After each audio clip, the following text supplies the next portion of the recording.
بسم اللہ الرحمن الرحیم۔ حضرت ادریس علیہ السلام، آپ علیہ السلام کا نام قرآن مجید میں 2 مقامات پر آیا ہے۔ اللہ تعالیٰ سورہ انبیاء میں فرماتے ہیں، اور اے نبی اسماعیل، ادریس اور ذوالکفل کا ذکر کیجئے، یہ سب صابر لوگ تھے، ہم نے انہیں اپنی رحمت میں داخل فرمایا، بلا شبہ یہ نیک لوگ تھے۔ اللہ تعالیٰ سورہ مریم میں فرماتے ہیں، اس مقدس کتاب میں ادریس کا ذکر کیجئے، بلا شبہ وہ بھی نہایت سچے نبی تھے اور ہم نے ان کو اونچی جگہ اٹھا لیا۔ بعض روایات کے مطابق آپ علیہ السلام مصر کے شہر منف میں پیدا ہوئے۔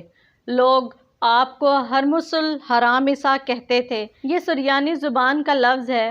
ہرموس کا معنی تجربہ کار، مضبوط رائے رکھنے والا۔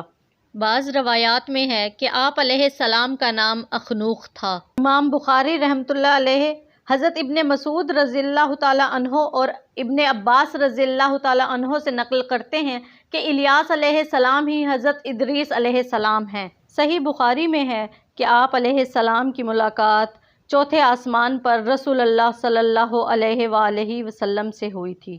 ابن جریر نے ہلال بن یصاف سے بیان کیا ہے، انہوں نے فرمایا حضرت عبداللہ بن عباس رضی اللہ تعالیٰ عنہ نے میری موجودگی میں کعب احبار سے فرمایا، ادریس علیہ السلام کے بارے میں اللہ کے اس فرمان اور ہم نے ان کو اونچی جگہ اٹھا لیا سے کیا مراد ہے؟ کعب نے فرمایا، اللہ تعالیٰ نے ادریس علیہ السلام کی طرف وحی نازل فرمائی، میں آپ کے اعمال میں روزانہ تمام بنی آدم کے اعمال کے برابر اضافہ کروں گا۔ اس سے غالباً ان کے زمانے کے تمام انسانوں کے اعمال کے برابر ثواب مراد ہے۔ ان کے دل میں خواہش پیدا ہوئی کہ ان کی نیکیوں میں بہت اضافہ ہو جائے۔ ان کے پاس ان کا ایک دوست فرشتہ آیا، ان کی ملاقات ملک الموت سے ہوئی۔ آپ علیہ السلام نے اپنے دوست فرشتے سے کہا کہ ملک الموت سے میری عمر کے متعلق معلومات لیجیے۔ دوست فرشتے نے آپ علیہ السلام کو اپنے پروں میں چھپا لیا اور انہیں لے کر چوتھے آسمان پر چلے گئے۔ چوتھے آسمان پر دوست فرشتے نے ملک الموت سے آپ علیہ السلام کی عمر کے متعلق پوچھا تو ملک الموت نے کہا کہ اس وقت ادریس علیہ السلام کہاں ہیں؟ دوست فرشتے نے کہا وہ میری پیٹھ پر ہیں۔ ملک الموت نے کہا تعجب ہے، مجھے بھیجا گیا تھا کہ آپ علیہ السلام کی چوتھے آسمان پر روح قبض کروں، اور یوں ملک الموت نے آپ علیہ السلام کی چوتھے آسمان پر روح قبض کی۔ اللہ تعالیٰ کے اس ارشاد کا اسی طرف اشارہ ہے اور ہم نے اسے ایک بلند مقام پر اٹھا لیا۔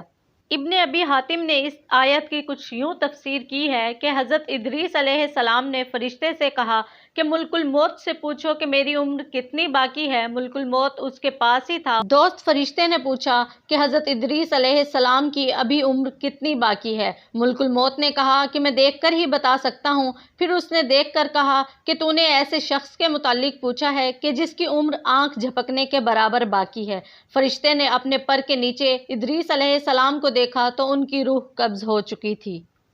حضرت مجاہد رحمۃ اللہ علیہ اس آیت کے بارے میں کہتے ہیں کہ وہ آسمان کی طرف اٹھائے گئے ہیں اور فوت نہیں ہوئے، اور اوفی ابن عباس رضی اللہ تعالیٰ عنہ اس آیت کے بارے میں نقل کرتے ہیں کہ ادریس علیہ السلام چھٹے آسمان کی طرف اٹھائے گئے اور آپ علیہ السلام کی چھٹے آسمان پر ہی روح قبض کی گئی۔ امام ابن اسحاق رحمہ اللہ نے ذکر کیا ہے کہ حضرت ادریس علیہ السلام نے سب سے پہلے قلم ایجاد کی۔ ایک جماعت کا خیال ہے کہ حضرت معاویہ رضی اللہ تعالیٰ عنہ کی حدیث میں آپ صلی اللہ علیہ وآلہ وسلم نے حضرت ادریس علیہ السلام کی طرف اشارہ فرمایا ہے۔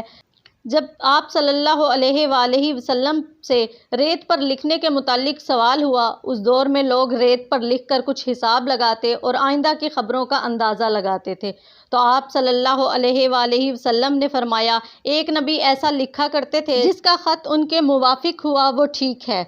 اس حدیث مبارکہ سے پتہ چلتا ہے کہ حضرت ادریس علیہ السلام کو اللہ تعالیٰ نے علم نجوم بھی عطا کیا تھا، اور روایات میں ہے کہ آپ علیہ السلام نے سب سے پہلے قابیل کے خلاف جہاد کیا۔ روایات میں ملتا ہے کہ آپ علیہ السلام نے سوئی اور لباس کو ایجاد کیا۔